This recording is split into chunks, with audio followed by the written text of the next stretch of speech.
ingatkanlah Tuhan. Inilah tema khotbah saya hari ini, saudaraku, supaya kita mengingatkan Tuhan. Bukan karena Tuhan lupa, bukan karena dia pelupa, atau dia tidak memiliki memori lagi untuk mengingat, sehingga kita perlu mengingatkan dia. Tidak demikian, saudaraku, tapi kehendaknya lah memang supaya kita ingatkan dia. Jadi kalau saudara mendengar khotbah saya ini, ingatkanlah Tuhan. Jangan saudara berpikir bagaimananya Tuhan kami itu. Apakah Tuhan kami itu sudah tua dan menjadi pikun sehingga perlu diingatkan? Tidak demikian, saudaraku. Ya, nah mari saya baca firman-Nya di dalam kitab Yesaya, pasalnya yang ke-43 dari ayat 25 sampai dengan ayatnya yang ke-26. Akulah dia yang menghapus pemberontakanmu oleh karena aku sendiri, dan aku tidak mengingat-ingat dosamu. Ingatkanlah aku, marilah kita berperkara, kemukakanlah segala sesuatu, supaya engkau nyata benar. Nah inilah Tuhan, saudaraku. Dia berkata kepada umatnya, akulah dia yang menghapus dosa pemberontakanmu, oleh karena aku sendiri, aku tidak mengingat-ingat dosamu. Nah, setelah dia katakan demikian, ingatkanlah aku, marilah kita berperkara, kemukakanlah segala sesuatu, supaya engkau nyata benar. Ini saudaraku. Setelah dia berkata bahwa dia menghapus segala dosa pemberontakan kita, dan dia berkata dia tidak mengingat-ingat lagi kesalahan dan dosa-dosa kita, dia berfirman supaya kita umatnya mengingatkan dia.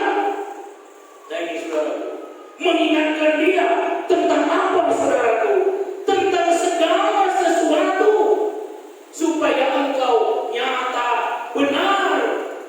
Nah, saudara mengerti ini apa maksud Tuhan? Dia juga tidak memberitahu semua dosa saudara, semua pelanggaran saudara telah dia hapus, dan dia tidak ingat lagi. Dia tidak ingat lagi. Dan saudara tidak perlu mengingatkan dia tentang dosa-dosa saudara, karena dia katakan dia telah lupakan itu. Dia tidak ingat-ingat lagi. Tapi apa yang dia mau, saudara dan saya? Ingatkan dia. Ingatkan dia tentang segala sesuatu, supaya engkau nyata benar.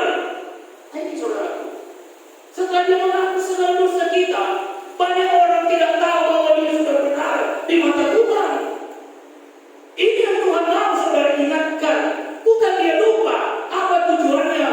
Supaya mantap kepada saudara dan saya bahwa saudara telah dibenarkannya, saudara. Tuh, itu maksudnya, saudara. Ya, dia telah terlebih dahulu beritahu semua dosa kita, semua pelanggaran kita, semua pemberontakan kita, dia telah hapus, dan dia tidak ingat-ingat lagi. Dan oleh korbannya di kayu salib, dia telah kerjakan itu, dan dia berkata itu telah dia selesaikan, dan dia tidak ingat-ingat lagi. Dan setelah itu dia berkata, ingatkanlah aku, marilah kita berperkara, kemukakanlah segala sesuatu, supaya engkau nyata benar. Nah, ini yang Tuhan mau saudara dan saya ingatkan, supaya saudara nyata benar. Kepada siapa? Kepada saudara, kepada saya, di hadapan Tuhan. Tidak perlu lagi diragukan, dia sedang membenarkan kita. Itu sebabnya dia dahului dengan semua dosa, semua kesalahan, semua pelanggaran, semua pemberontakan dia telah hapus, dan dia tidak ingat lagi. Dia tidak ingat lagi. Dan sesudah itu dia berkata, ingatkan aku tentang segala sesuatu, supaya engkau nyata benar. Karena banyak saudara orang tidak nyata kebenaran Tuhan itu, atau Tuhan telah membenarkan itu di dalam hidupnya. Tidak nyata bagi dia, samar-samar bagi dia. Dia masih berpikir dia tetap orang yang memberontak di hadapan Tuhan. Dia tetap berpikir dia masih orang yang bersalah. Dia masih tetap berpikir orang yang berdosa di mata Tuhan. Dia telah hapus, dia telah lupakan, dan dia tidak ingat-ingat lagi. Nah, itu mana dia katakan kemukakan, ingatkan Tuhan. Jadi Tuhan senang pada saat saudara mengingatkan dia tentang kebenaran saudara. Kebenaran saudara, oleh karena dia saudaraku yang membenarkan kita.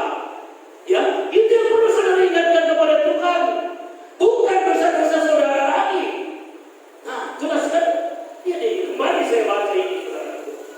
Ingatkanlah aku, marilah kita berperkara, kemukakan segala sesuatu supaya engkau nyata benar. Nah, supaya engkau nyata benar kepada dirimu sendiri. Itu maksudnya saudara. Apa yang perlu saudara kemukakan kepada Tuhan supaya saudara dan saya nyata benar bagi saudara dan saya, bagi Tuhan sudah nyata saudara dan saya telah dibenarkannya. Nah, firman-Nya ini saudaraku, kasih karunia-Nya ini yang telah membenarkan kita, ini yang perlu kita ingatkan selalu kepada Tuhan. Ini yang perlu selalu saudara ingatkan kepada Tuhan, bukan dosa-dosa saudara. Tapi betapa banyaknya orang Kristen saban minggu, saban hari yang selalu diingatkannya kepada Tuhan adalah dosa-dosanya. Apa yang Tuhan tidak ingin ingat, itu yang diingatkannya saudara. Ya, bukankah demikian saudara? Apa yang Tuhan ingin lupakan, itu yang diingatkannya kepada Tuhan. Bayangkan, saudara bisa cek kebanyakan orang Kristen seperti itu. Apa yang Tuhan sudah lupakan, apa yang sudah Tuhan tidak mau ingat. Kembali, aku dan dia yang menghapus. Bayangkan, ada tulisan di papan tulis dia menghapus. Bahkan lebih daripada itu Tuhan menghapusnya. Kalau ada tulisan di papan tulis misalnya dengan kapur atau dengan spidol, ya ada alat yang menghapusnya kan. Tapi ini dosa saudara dan saya dihapusnya dengan darahnya sendiri, dengan nyawanya sendiri, mengorbankan dirinya sendiri. Demikian yang menghapus segala dosa, pelanggaran dan pemberontakan kita. Dan dia berkata, aku tidak mengingat-ingat dosamu lagi, tidak mengingat-ingatnya. Lalu kita datang mengingat-ingatkan dosa kita selalu kepadanya. Dan tidak demikian firman Tuhan. Apa yang perlu saudara dan saya ingatkanlah aku, marilah kita berperkara, kemukakanlah segala sesuatu supaya engkau nyata benar. Ya, sebenarnya waktu dia mengampuni, menghapus dan tidak lagi mengingat segala dosa kita, saudara sudah benar di matanya. Tapi bagi saudara dan saya, kalau saudara tidak ingatkan itu, ya, tidak perkatakan itu, maka bagi saudara tidak nyata kebenaran yang Tuhan telah raih bagi saudara dan saya. Itu maka kita perlu ingatkan dia tentang kebenaran kita di hadapannya, bukan karena perbuatan kita, saudaraku. Mari kita lihat yang perlu saudara ingatkan kepadanya dalam 1 Korintus 1 ayat 30. Lihat di sini saudaraku, 1 Korintus 1 ayat 30. Tetapi oleh Dia kamu berada dalam Kristus Yesus, yang oleh Allah telah menjadi hikmat bagi kita. Ia membenarkan dan menguduskan dan menebus kita. Saudara, ini yang perlu saudara ingatkan kepada Tuhan. Terima kasih Tuhan Yesus, oleh karena Engkau aku telah dibenarkan, dikuduskan, aku telah ditebus. Ini maksudnya saudaraku yang perlu kita ingatkan Tuhan. Ya, ini yang perlu saudara perkatakan kepada Dia, bukan dosa-dosa saudara lagi. Orang yang sudah lupakan, dia sudah lupakan, dia telah hapus. Tapi ini yang selalu dibawa orang ke hadapan Tuhan. Ya, enggak, bukan itu saudaraku. Ini yang perlu kita ingatkan. Ingatkan kepadanya, terima kasih Tuhan, oleh karena Engkau, oleh karena korban-Mu di kayu salib, aku telah dibenarkan. Ya, aku telah dibenarkan, aku telah dikuduskan, aku telah ditebus. Karena jelas dikatakannya, tetapi oleh Dia, bukan oleh kamu katanya. Ya, jelas di sini, oleh Dia, bukan oleh kita. Bukan oleh kita menjadi benar, kita menjadi kudus. Bukan oleh kita, bukan oleh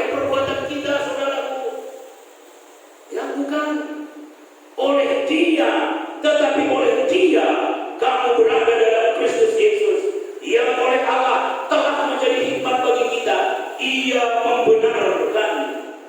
Ya, saudara ini, ia Yesus Kristus, Allah sendiri membenarkan, memuduskan, menebus kita. Kurang apa lagi? Haleluya. Ini perlu saudara tanam dalam hati saudara. Karena ini yang Tuhan mau saudara ingatkan dia. Ya, ingatkan aku supaya itu nyata benar katanya. Ya, supaya itu nyata benar. Nyata benar kepada siapa? Kepada kita. Kalau dia sudah jelas. Ini firman-Nya, saudaraku.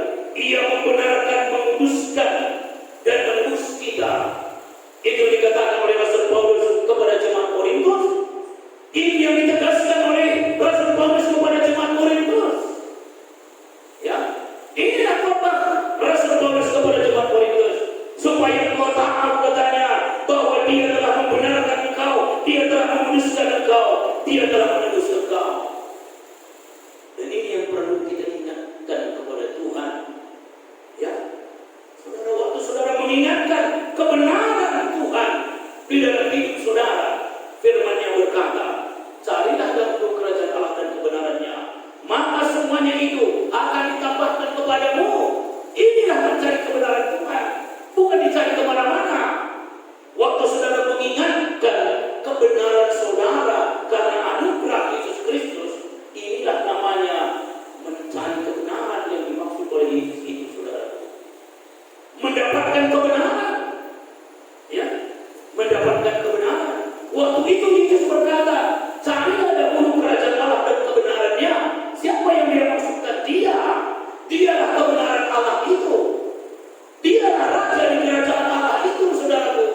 Maka semuanya akan ditambahkan kepadamu. Karena memang dia datang. Aku datang supaya kau mempunyai hidup dan mempunyai dalam segala kelimpahan. Dialah kebenaran kita, Yesus Kristus, saudaraku. Jadi dia kebenaran kita. Ya, bukan ibadah kita kebenaran kita, bukan doa kita kebenaran kita, bukan banyaknya Alkitab kita baca maka kita benar di matanya, bukan karena kita berpuasa maka kita benar. Tidak ada yang salah dengan itu. Saudara lakukan itu bagus. Saudara banyak berdoa harus. Saudara banyak membaca Alkitab harus, bagus. Tapi ingat, bukan karena itu saudara dibenarkan. Bukan, tapi karena anugerahnya, karena kasih karunia-Nya, saudara. Ya, kita beribadah di sini tidak mencari perkenanan Tuhan, tapi karena kita tahu, kita percaya, oleh karena Dia yang telah membenarkan kita, Dia yang telah menguduskan kita, Dia yang telah menebus kita, sehingga kita berkumpul seperti ini untuk bersyukur, untuk mengagungkan, untuk menyatakan kepada-Nya bahwa kita adalah orang-orang yang telah dibenarkan-Nya. Kita beribadah, ibadah raya seperti ini artinya kita berkata, inilah kami Tuhan, orang-orang yang telah Kau tebus, orang-orang yang telah Kau benarkan, orang-orang yang telah Kau kuduskan. Itu arti ibadah kita, saudaraku. Haleluya. Ini arti ibadah kita. Ini kami Tuhan menyembah Engkau. Ini kami Tuhan memuji Engkau. Ini kami Tuhan memuliakan Engkau. Kami orang-orang yang telah Engkau benarkan. Kami orang-orang yang telah Kau tebus. Kami orang-orang yang telah Engkau kuduskan. Itu sesungguhnya bahasanya saat kita beribadah ini, saudaraku. Ya, haleluya. Semakin saudara mempercayai, semakin saudara menyatakannya di hadapan Tuhan, ya, maka semakin nyatalah kebenaran saudara kepada saudara, dan itu sangat disukai Tuhan. Titus 3 ayat 7. Mari kita lihat. Kitab Titus pasal 3 ayatnya yang ke-7. Supaya kita sebagai orang yang dibenarkan oleh kasih karunia-Nya berhak menerima hidup yang kekal sesuai dengan pengharapan kita.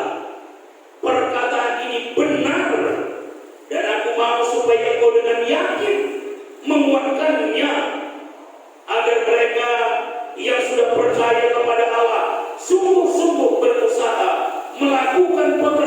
yang baik. Itulah yang baik dan berkenan bagi manusia. Nah, saudaraku, supaya kita sebagai orang yang dibenarkan oleh kasih karunia-Nya, ya, jadi bukan oleh perbuatan kita, tapi saudara lihat hasil daripada orang yang telah dibenarkan oleh kasih karunia itu akan berusaha melakukan pekerjaan yang baik, sungguh-sungguh berusaha melakukan pekerjaan yang baik. Untuk apa? Karena apa? Karena buah daripada kebenaran karena kasih karunia tadi, saudaraku. Ya, supaya kita sebagai orang-orang yang dibenarkan oleh kasih karunia-Nya. Jadi saudara dan saya dibenarkan oleh kasih karunia-Nya. Berhak, saudara berhak menerima hidup yang kekal sesuai dengan pengharapan kita. Amin. Jadi hidup yang kekal itu sudah menjadi hak saudara. Apa artinya menjadi hak? Menjadi hak kita. Ya pasti kita terima. Namanya sudah menjadi hak. Dan itu adalah orang-orang yang percaya kebenarannya karena kasih karunia, bukan karena perbuatannya, saudara. Ya, memiliki hak hidup yang kekal. Ya, dan dikatakan perkataan ini benar. Dan aku mau supaya engkau dengan yakin menguatkannya, agar mereka yang sudah percaya kepada Allah sungguh-sungguh berusaha melakukan pekerjaan yang baik. Itulah yang baik dan berguna bagi manusia. Jadi kalau saudara percaya, saudara dibenarkan karena kasih karunia, hasilnya tidak mungkin perbuatan saudara menjadi buruk. Tidak mungkin. Tidak mungkin, saudaraku. Sudah jelas ini firman Tuhan.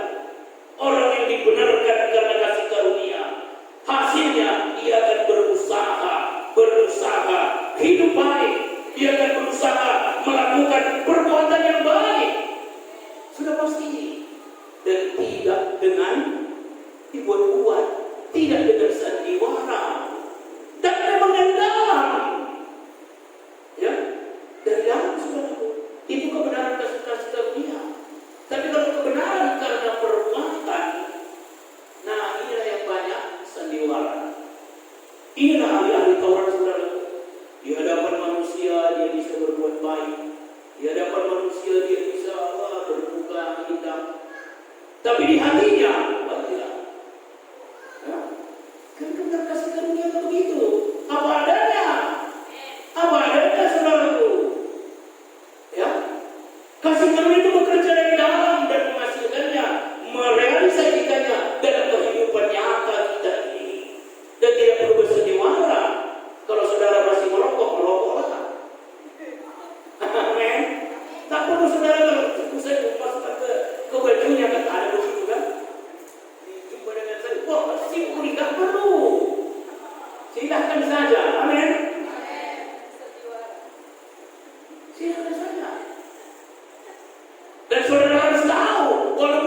bisa, saudaraku.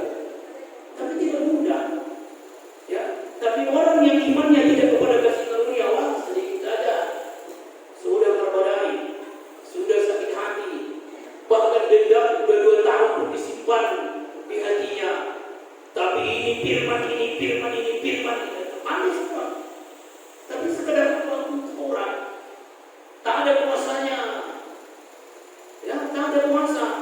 Kita jangan lagi begini, kita jangan lagi begitu, kita jangan lagi begini, supaya kita lurus di mata Tuhan. Nggak ada. Nggak bisa kita jangan begini, jangan begitu, jangan begini, supaya kita lurus di mata Tuhan. Siapa tadi anak? Dimul tadi dia. Ada yang dimul, siapa ini? Suruh masuk. Mungkin segera dia masuk nanti terlambat. Ya. Jadi saudara dan saya dibenarkan karena kasih karunia-Nya.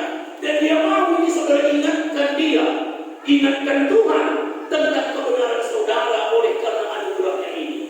Dia mau ingatkan itu, dia mau saudara ingatkan itu, dan itu sangat menyenangkan dia. Waktu saudara berkata, terima kasih Bapa, terima kasih Yesus, oleh karena kasih karunia-Mu hari ini aku telah dibenarkan di hadapan-Mu. Itu sangat menyenangkan dia, saudaraku. Walaupun aku masih merokok, Tuhan, aku benar di mata-Mu. Senang tidak, saudaraku? Ya, ya. Aduh, saudaraku. Setelah masuk ke sekitar di pinggir itu, saya sudah bebas merokok, katanya. Sudah bebas merokok, katanya. Kupikir sudah lepas, tapi sudah bebas. Ya. Sudah bebas merokok, katanya. Ya, benar-benar dia bersitu. Ya, tapi ingat saudara, bukan itu kebenaran saudara. Tapi yang kita percaya, kalau saudara tahu itu merusak tubuh saudara, dengan mudah saudara lepaskan itu. Karena ada kuasa kasih karunia-Nya yang bekerja dalam hidup saudara. Roma 3 ayat 24.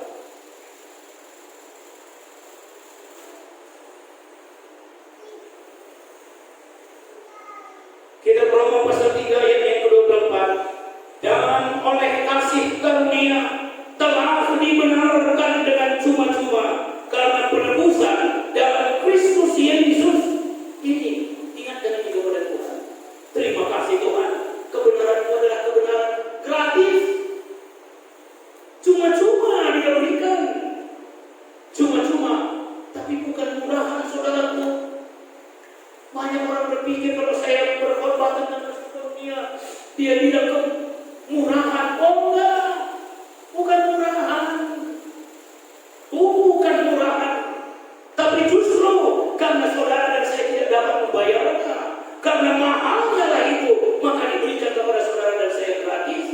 Tidak ada yang bisa membelinya. Tidak ada yang bisa membelinya. Ada seorang saudaraku pendeta, dia nggak bisa dia terima kebenaran gratis ini. Sulit ku terima, Pak. Bagaimana mungkin kita bisa benar secara gratis dan pengorbanan katanya. Akhirnya satu ketika saudaraku, disitulah hikmat Tuhan ini datang kepada saya. Dia naik ke mobil saya. Setelah di atas, bagaimana Pak? Inang itu. Enaknya naik di mobil itu, enak sama kakak-kakak. Adakah perbuatan Inang membeli mobil ini? Itu Inang. Ya nggak ada, kata. Begitulah kasih karunia, bilang. Tapi aku yang membelinya, tidak bilang. Nah begitulah Yesus membuat bagi kita. Jangan saudara pikir murahan. Kebenaran kasih karunia, harganya itu sangat mahal. Darah Yesus tertumpah di kayu salib. Dia mati di bukit Golgota. Mulai dari taman Getsemane, itulah bayarannya. Kebenaran yang gratis bagi saudara dan saya. Haleluya. Saudara, itu sebenarnya bayarannya. Dibayar oleh Yesus. Kepada siapa Dia bayar? Orang berpikir kepada iblis. Bukan. Kepada tuntutan keadilan Allah. Ke situ Dia bayar, saudaraku. Tuntutan kebenaran Allah, tuntutan keadilan Allah. Saudara dan saya harus dihukum neraka. Itu kebenaran Tuhan. Setiap orang yang berdosa harus masuk neraka. Tidak bisa tidak. Nah, tapi Dia mau bayar untuk kita. Dia yang bayar, Dia yang mati, saudaraku. Dia yang masuk neraka. Yesus masuk neraka.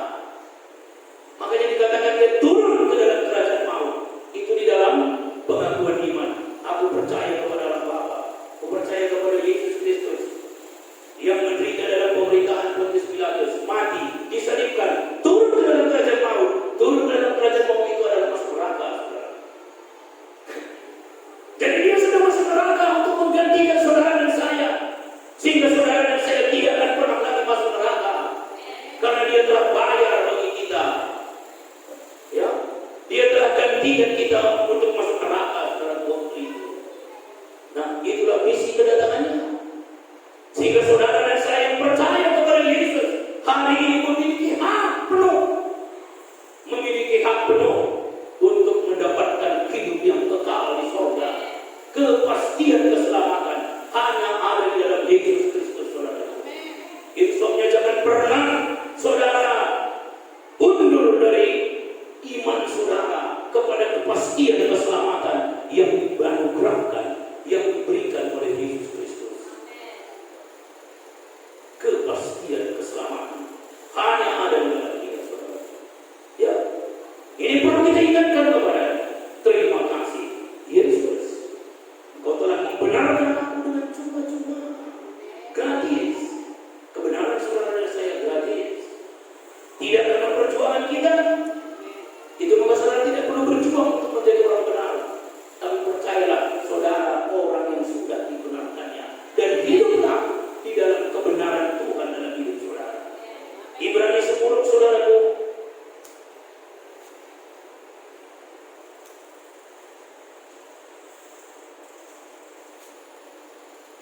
Ibrani pasal 10 ayat 10 dan ayat 11. Dan karena kehendaknya inilah kita telah dikuduskan satu kali untuk selama-lamanya oleh persembahan tubuh Yesus Kristus. Ya saudara, inilah kehendak Tuhan. Jadi kalau saudara merasa diri saudara hari ini tidak kudus, itu bukan kehendak Tuhan. Kalau saudara hari ini tidak percaya bahwa saudara orang kudus, itu bukan kehendak Tuhan. Ya. Dan karena kehendaknya inilah kita telah, bukan akan saudara. Itu maka saudara tidak perlu lagi meminta-minta untuk dikuduskan Tuhan. Karena dia berkata kita telah dikuduskan. Waktu saudara percaya Yesus Kristus Tuhan, juru selamat saudara. Semua dosa saudara, semua pelanggaran saudara, semua pemberontakan saudara, semua kesalahan saudara telah dia hapus, telah dia lupakan, dia tidak ingat lagi, dan kita dinyatakannya benar dan kudus di hadapannya, saudara. Dan inilah kehendaknya, kita telah dikuduskan satu kali untuk selama-lamanya. Oleh apa? Apakah oleh doa kita? Apakah oleh ibadah kita? Apakah karena kita banyak membaca kitab? Apakah karena kita puasa? Tidak. Satu pun itu tidak, saudaraku. Ya, dan karena kehendaknya inilah kita telah dikuduskan satu kali untuk selama-lamanya oleh persembahan. Itulah korban Yesus di kayu salib. Itu kekudusan kita, saudaraku. Itu yang membuat saudara dan saya telah kudus. Ya, jadi bukan kekudusan kita hari ini kudus, besok enggak lagi. Itulah kekudusan karena perbuatan. Berubah-ubah terus. Berubah-ubah. Tapi kekudusan yang Tuhan beri kepada saudara adalah kekudusan yang kekal. Sehingga dikatakan satu kali untuk selamanya. Satu kali untuk selamanya. Itu maka yakinkan diri saudara dan nyatakan kepada Tuhan, terima kasih Tuhan. Hari ini aku adalah orang yang telah kukuduskan satu kali untuk selama-lamanya. Ini yang perlu saudara dan saya ingatkan kepada dia. Supaya nyata saudara orang kudus, nyata saudara orang benar, nyata saudara orang yang telah dibenarkannya, saudara. Bukan nyata orang berdosa. Tidak. Supaya nyata engkau benar kata Tuhan. Ini yang dia mau, supaya nyata dalam hidup kita. Selanjutnya, dia di sini 11. Selanjutnya setiap imam melakukan tiap-tiap hari pelayanannya dan berulang-ulang mempersembahkan korban yang sama, yang sama sekali tidak dapat menghapuskan dosa. Inilah ibadah Taurat. Inilah doa Taurat, saudaraku. Inilah kebenaran karena perbuatan. Dia selalu berulang-ulang mempersembahkan korban untuk mengampuni dosanya. Dia persembahkan lagi doanya, dia naikkan lagi doanya berulang-ulang untuk pengampunan dosanya. Tapi firman Tuhan berkata, apa katanya di sini? Selanjutnya setiap imam melakukan tiap-tiap hari pelayanannya dan berulang-ulang mempersembahkan korban yang sama sekali tidak dapat menghapuskan dosa. Inilah ibadah Taurat.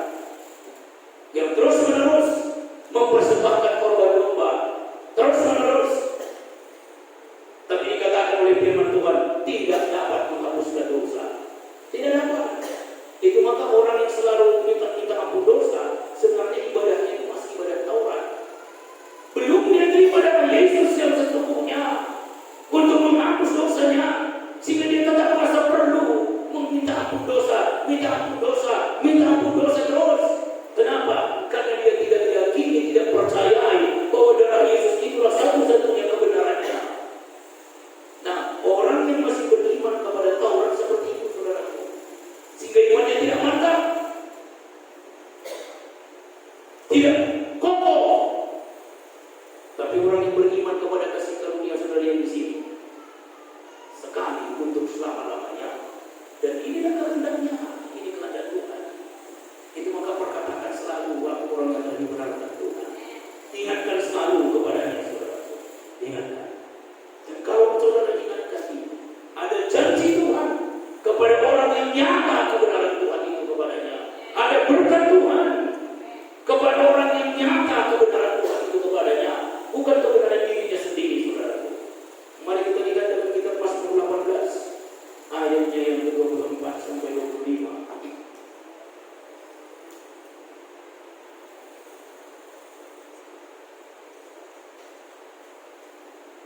Kitab Mazmur 18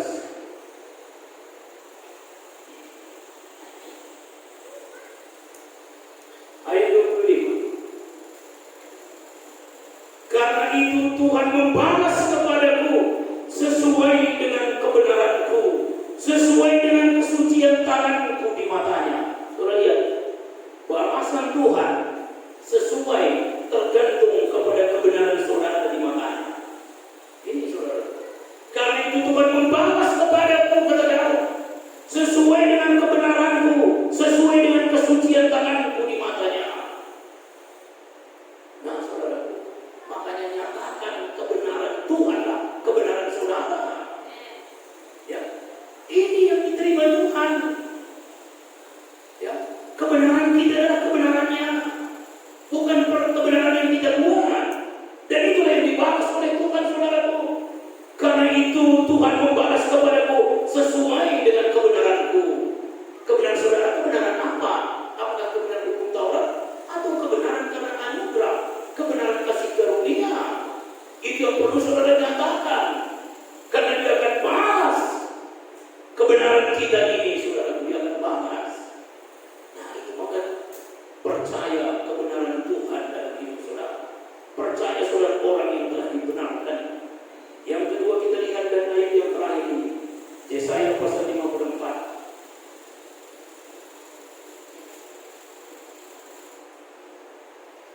Dari ayatnya yang ke-17.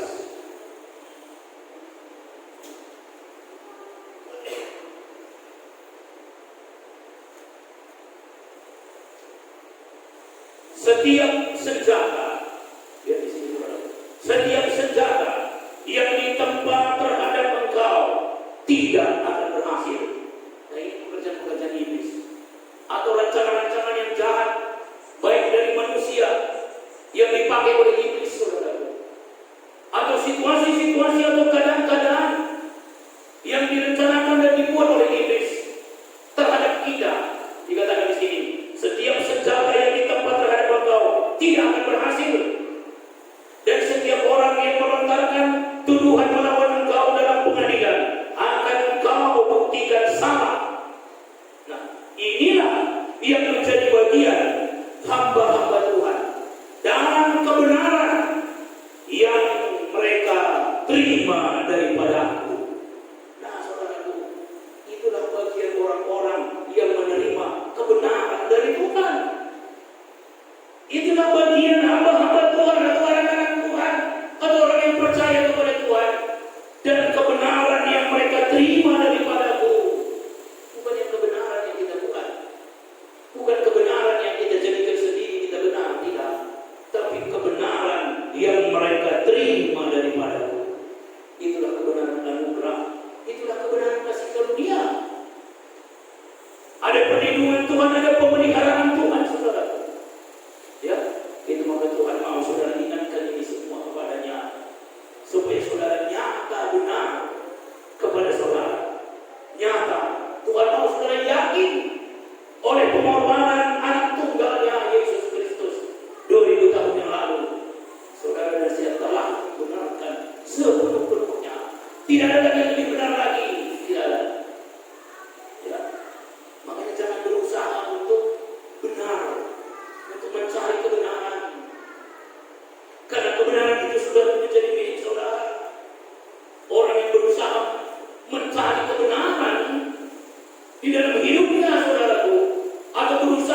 untuk benar di mata Tuhan akan terjadi seperti di Taman Eden. Ya, dia akan masuk dalam perangkap iblis. Saudara lihat apa yang dikatakan oleh iblis kepada Adam dan Hawa. Kepada Hawa dia berkata, tentulah Tuhan berfirman kepadamu Hawa bahwa semua buah pohon di taman ini tidak boleh kalian makan, kan? Oh, bukan demikian, kata Hawa. Semua buah pohon di taman ini boleh kami makan. Hanya buah pohon yang ada di tengah taman, yaitu buah pohon pengetahuan yang baik dan yang jahat. Jadi dua macam buah pohon ini, saudaraku. Buah, satu sisi buahnya baik, satu sisi buahnya jahat. Tapi pohonnya sama. Buah pohon pengetahuan yang baik dan buah pohon pengetahuan yang jahat. Satu pohon itu dua macam buahnya. Tuhan tidak mau dua-duanya kita makan. Baik dari sisi baiknya, baik dari sisi jahatnya. Tuhan tidak mau saudara makan dari sana. Dia mau saudara dan saya memakan buah pohon kehidupan yang ada di taman itu, saudara. Nah, lalu Hawa menjawab, lalu iblis menjawab, bukan begitu Hawa. Kenapa Tuhan berkata jangan kau makan buah pohon pengetahuan baik dan jahat itu? Karena Tuhan tahu apabila kau memakannya, matamu akan terbuka dan kau sama seperti Allah. Dia tergoda untuk sama seperti Allah. Apakah sama seperti Allah? Tidak, saudaraku.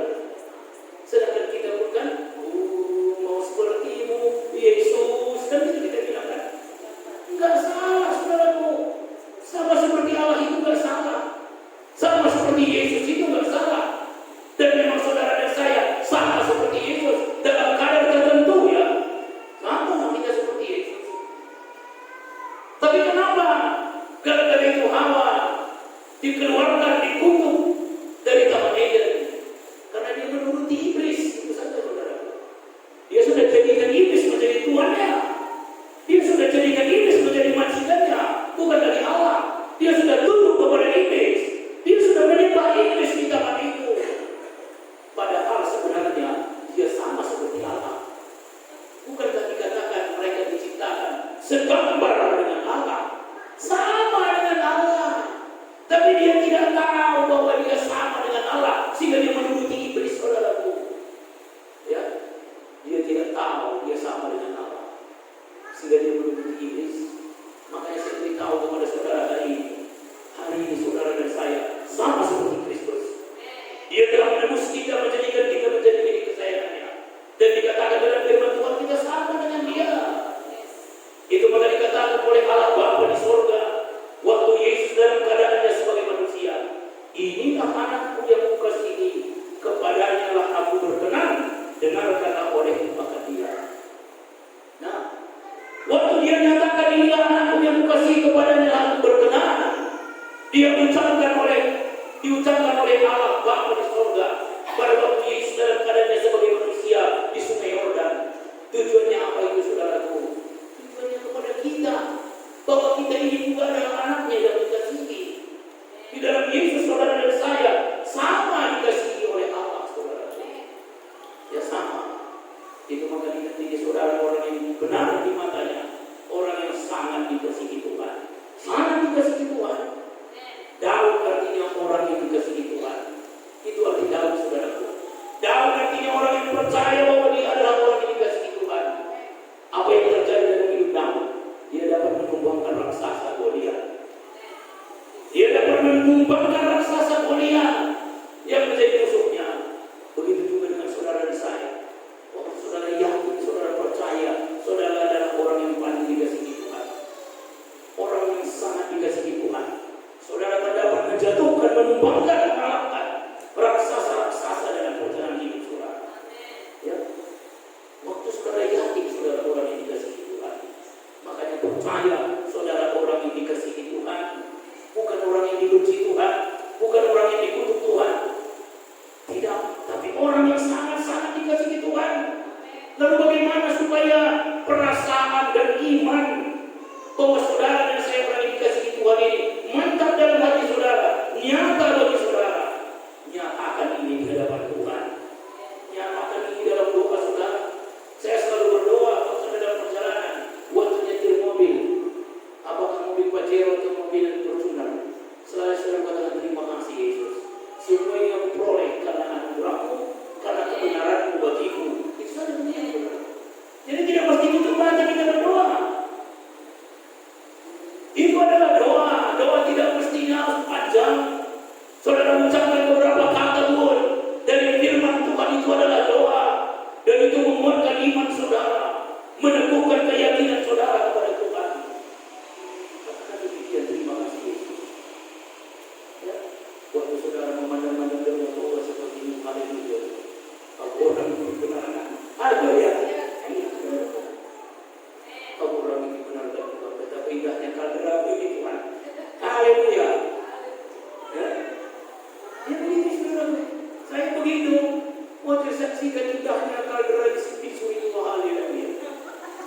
Ya, dengan hamba Tuhan saudara.